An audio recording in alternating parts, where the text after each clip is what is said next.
Hello friends, आज मैं आपके साथ इकोनॉमिक्स का एक और टॉपिक लेके आया हूँ और टॉपिक का नाम है determinants of elasticity of supply. कि सप्लाई की इलास्टिसिटी को कौन कौन से फैक्टर्स इफेक्टिंग करते हैं या फिर डिटर्मिनेंट्स ये भी कह सकते हैं उसको। शुरू करने से पहले बता दूं कि चैप्टर का नाम है सप्लाई और इस चैप्टर के सारे लिंक्स आपको इस वीडियो के डिस्क्रिप्शन में मिल जाएंगे। चलिए अब शुरू करते हैं कि फैक्टर्स इफेक्टिंग सप्लाई को कौन कौन सी चीजें असर डालती हैं। तो इसको डिटर्मिनेंट्स भी कहा जाता है, फैक्टर्स इफेक्टिंग भी कहा जाता है। Elasticity of supply depends upon number of factors, some of which are as follows. Number one, behaviour of cost of production. Cost of production जिस हिसाब से चेंज होती है उस हिसाब से इलास्टिसिटी ऑफ सप्लाई भी चेंज कर जाती है। तो पहली लाइन तो वही, elasticity of supply depends on change in the cost of producing additional quantity of output. Additional quantity of output लिखना था, यहाँ पे मैं लिख देता हूँ एडिशनल क्वांटिटी ऑफ आउटपुट। कि अगर आप एडिशनल क्वांटिटी बनाते हैं तो उसके हिसाब से भी इलास्टिसिटी चेंज कर जाती है। कैसे? If an increase in output by the firms in an industry causes only a slight increase in their cost per unit or leads to decrease in cost per unit, we would expect supply to be fairly elastic. अगर quantity के बढ़ाने से जो cost है वो हल्की सी बढ़ती है या क्वांटिटी के बढ़ाने से कॉस्ट बढ़ती नहीं है उल्टा गिर जाती है तो सप्लाई इलास्टिक रहेगी, सप्लाई फ्लेक्सिबल रहेगी, प्रोड्यूसर सप्लाई को बढ़ा सकता है। If, on the other hand, increase in supply leads to a large increase in cost of production, then the supply would be relatively inelastic. और दूसरी तरफ अगर क्वांटिटी को बढ़ा के कॉस्ट में भी काफ़ी ज़्यादा इंक्रीज आ जाएगा तो कोई भी प्रोड्यूसर क्वांटिटी बढ़ाना पसंद ही नहीं करेगा, ज़्यादा प्रोड्यूस करेगा ही नहीं, तो सप्लाई क्या रहेगी? रिलेटिवली इनइलास्टिक रहेगी, क्योंकि सप्लाई के बढ़ाने से कॉस्टिंग बढ़ रही है। सेकेंड पॉइंट आ जाता है time element, very important. Time period is an important determinant of elasticity of supply. ये काफी इंपॉर्टेंट चीज है। कैसे? Supply of a commodity in the ultimate analysis depends upon its production. जो सप्लाई है वो किस पे डिपेंड करती है? प्रोडक्शन पे। ठीक है। A price change due to change in demand for a commodity may have smaller response in the quantity supplied in the short period या short run, since the production capacity may be limited. अगर short period में demand के बढ़ने की वजह से price बढ़ भी गई तो शॉर्ट पीरियड में सप्लाई को इतना ज्यादा चेंज नहीं किया जा सकता। ठीक है। Therefore in the short run supply tends to be relatively inelastic. तो शॉर्ट पीरियड में हम सप्लाई को ज्यादा नहीं बढ़ा पाएंगे, समझिए बात, क्योंकि फैक्ट्रीज की प्रोडक्शन कैपेसिटी लिमिटेड है, रॉ मटेरियल लिमिटेड है, शॉर्ट पीरियड में नई फैक्ट्री भी नहीं खोल सकते। However in the long run new plants can be set up and production capacity can also be expanded. नई मशीनें भी लगा सकते हैं, नए प्लांट्स भी खोल सकते हैं। Therefore in the long run supply tends to be elastic. तो लॉन्ग रन में सप्लाई को चेंज किया जा सकता है। In general supply elasticity is likely to be higher in the long run than in the short run. तो long period, जितना time period ज्यादा लंबा होगा उतनी इलास्टिसिटी बढ़ती रहेगी, जितना टाइम पीरियड छोटा होगा उतनी इलास्टिसिटी कम होती रहेगी। नेक्स्ट आ जाता है nature of the commodity. Nature of the commodity is also an important determinant of elasticity of supply. पहली लाइन तो वही लिख ली कि ये बहुत इंपॉर्टेंट डिटर्मिनेंट है। दूसरी, फॉर इंस्टेंस, जो मेन चीज है वो लिख रहे हैं, the supply of durable products is relatively more elastic. जो भी ड्यूरेबल प्रोडक्ट्स होते हैं जिनको स्टोर करके रखा जा सकता है, जिनकी उम्र ज्यादा है, उनकी सप्लाई इलास्टिक रहती है। ठीक है। Durable goods can be stored and hence producer can meet the market demand by running down their stocks. तो अचानक से अगर डिमांड बढ़ भी गई तो प्रोड्यूसर के पास इनफ स्टॉक पड़ा है तो वो मार्केट में सप्लाई कर सकता है। ठीक है। ड्यूरेबल गुड्स कौन से पड़े पड़े खराब हो जाएंगे, समझ की बात।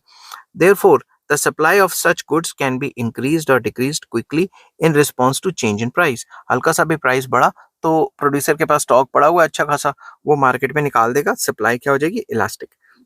On the other hand, supply of perishable goods like milk, vegetables, fruits, etc. is relatively less elastic. जो सप्लाई है वो पेरिशेबल गुड्स की लेस इलास्टिक है। ठीक है। वो करनी है, या फिर कह दो कि इतनी ज्यादा प्राइस के चेंज होने से ज्यादा चेंज नहीं कर पाओगे। These products can not be stored. इनको ज्यादातर स्टोर नहीं कर पाते, सड़ गल जाती हैं ऐसी चीजें। कोल्ड स्टोर में एक हद तक ही कर सकते हो, ज्यादा तो नहीं ना कर सकते। Change in their supply has to be largely through change in current production only।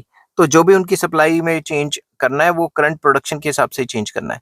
अब जैसे रातों रात प्याज के रेट बढ़ गए तो प्याज की सप्लाई को ज्यादा तो नहीं ना कर सकते, रातों रात प्याज तो नहीं उगते ना।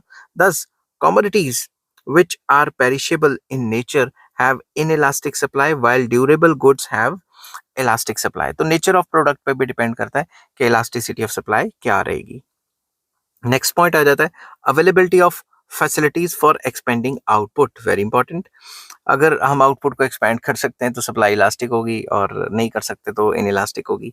The response of producers to change in price depends on the availability of production facilities. जैसे अवेलेबिलिटी ऑफ प्रोडक्शन फैसिलिटीज हैं, रॉ मटेरियल अवेलेबल है वगैरह वगैरह.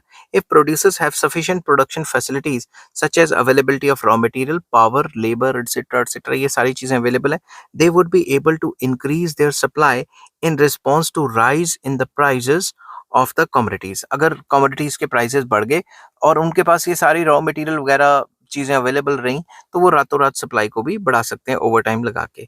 The supply therefore will be elastic. But on the other hand if there is a shortage of power, fuel, essential raw materials, the output would be expanding slowly in response to increase in prices of the commodities. तो prices के बढ़ने से supply हम इतनी तेजी से बढ़ा नहीं पाएंगे क्योंकि जो रिसोर्सेज चाहिए प्रोडक्शन करने के लिए वो लिमिटेड है. ठीक है. In this case supply would be relatively inelastic. इस केस में सप्लाई रिलेटिवली इनइलास्टिक रहने वाली है. नेक्स्ट आ जाता है nature of technique of production. If the production of a commodity involves complex techniques of production, the supply of that commodity will be inelastic because supply cannot be increased easily. अगर किसी भी चीज को बनाने की जो टेक्निक है वो कॉम्प्लेक्स है तो सप्लाई रातों रात नहीं की जा सकती. अब अगर लैपटॉप की एकदम से डिमांड बढ़ गई तो रातों रात लैपटॉप थोड़ा ना बन सकते हैं. एक बन तो सकते हैं मगर इतने ज्यादा नहीं ना बन सकते. तो प्राइस के चेंज होने से सप्लाई में ज्यादा चेंज नहीं आ सकता अगर टेक्निक बनाने की कॉम्प्लेक्स है, मुश्किल टेक्निक है. जैसे रातों रात वो चिप नहीं बन रहे थे तो पूरे वर्ल्ड में आपको पता है ना कोरोना के बाद जो चिप इंडस्ट्री है उसकी ऐसी तैसी हो गई थी, गाड़ियों की सप्लाई कम हो गई वगैरह वगैरह. समझ रहे हो ना. तो रातों रात कई चीजें प्रोड्यूस नहीं हो सकती, उनकी टेक्निक कॉम्प्लेक्स होती है, उनमें टाइम लगता है. On the other hand goods which require simple and modern techniques of production will have elastic supply. तो जिसका जो काम करने का तरीका है वो मॉडर्न कह लो या सिंपल कह लो उसको रातों रात बनाया जा सकता है तो उसकी जो सप्लाई है वो इलास्टिक रहती है. नेक्स्ट पॉइंट आ जाता है हमारा फैक्टर मोबिलिटी. फैक्टर की मोबिलिटी कितनी है, फैक्टर की मूवमेंट कैसी है कि वो एक इंडस्ट्री को छोड़ के दूसरी इंडस्ट्री या फिर एक जगह से छोड़ के नौकरी दूसरी जगह कैसे जा सकता है. If resources can be easily shifted from the production of other factors to the production of the product whose price has increased, the price elasticity of supply will be more. Simple words में जो भी हम resources use करते हैं एक चीज की production में, अगर उनको दूसरे चीज की प्रोडक्शन में शिफ्ट किया जा सके आसानी से तो सप्लाई क्या हो जाएगी, मोर इलास्टिक. मतलब सप्लाई फ्लेक्सिबल रहेगी. समझ की बात.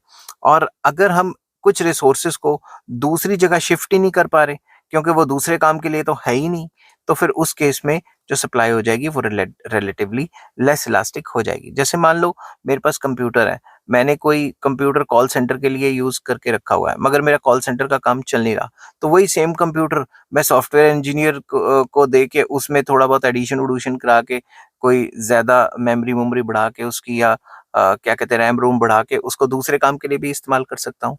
तो कहने की बात यह है कि जो भी फैक्टर्स ऑफ प्रोडक्शन है अगर आप उनको उस जगह पे शिफ्ट कर सकते हो जिन चीजों के प्राइसेस हाई हैं तो सप्लाई रिलेटिवली इलास्टिक रह सकती है. और अगर ऐसा नहीं होता, आप शिफ्टिंग नहीं मार पा रहे हो तो सप्लाई लेस इलास्टिक या इन इलास्टिक रहेगी. In general the ease with which the factors of production can be moved from one use to another will affect the elasticity of supply. कि एक जगह से फैक्टर दूसरी जगह शिफ्ट कर पा रहे हो उससे भी इलास्टिसिटी ऑफ सप्लाई असरदार रहती है. The higher the factors mobility the greater will be the elasticity and vice versa. आप यहाँ पे वाइस वर्सा भी लिख सकते हो. And vice versa, vice versa हो गया इससे उल्टा कि अगर भाई ये जो मोबिलिटी है ये कम होगी तो इलास्टिसिटी ऑफ सप्लाई भी कम हो जाएगी. नेक्स्ट आता है रिस्क टेकिंग. अब ऑब्वियस है जो रिस्क लेना चाहता है सप्लाई में चेंज करेगा, सप्लाई इलास्टिक होगी. जो बेचारा डर डर के काम कर रहा है सप्लाई उसकी रिस्क नहीं लेना चाहता, सप्लाई उसकी इनइलास्टिक होगी. The elasticity of supply is determined by the willingness of the entrepreneurs to take risk. तो पहली लाइन तो वही लिख दी. If entrepreneurs are willing to take risk, the supply will be more elastic. अगर वो risk लेना चाहते हैं सप्लाई में frequent changes करेंगे जो सप्लाई है वो इलास्टिक रहेगी, more elastic. On the other hand, if the entrepreneurs hesitate to take risk, the supply will B inelastic. अगर वो रिस्क एवर्टर है तो सप्लाई में चेंज नहीं करेंगे, तो सप्लाई इनइलास्टिक रहेगी। नेक्स्ट पॉइंट आ जाता है expectations about future price. If the producers expect a rise in the price of a commodity in future, the producers will like to hold the commodity to take advantage of a rise in price in the future. अगर producer expect करता है कि future में इस चीज का price बढ़ जाएगा, तो अभी वो माल होल्ड करके रख लेगा, जमाखोरी कर लेगा, अपने गोडाउन्स में रख लेगा, ताकि वो फ्यूचर में बढ़े हुए प्राइसेस पे अपना ज्यादा प्रॉफिट पे अपना सामान बेच सके। The supply will therefore be less elastic in the current period. तो अभी सप्लाई क्या होगी, फ्लेक्सिबल नहीं होगी, सप्लाई रुक जाएगी, मार्केट में आ ही नहीं पाएगी। On the other hand, if they expect a fall in the future price, अगर उनको लगता है कि फ्यूचर में इस चीज का प्राइस गिर जाएगा, they will release the goods from their stocks, the supply will be more elastic. तो उनको लगता है फ्यूचर में इस चीज का प्राइस गिर जाएगा, तो वो आज ही गिवन रेट पे बेचना शुरू कर देंगे, तो सप्लाई मोर इलास्टिक हो जाएगी। आई होप ये वीडियो आपको पसंद आई होगी। अगर पसंद आती है तो please like share and subscribe. Take care, bye bye.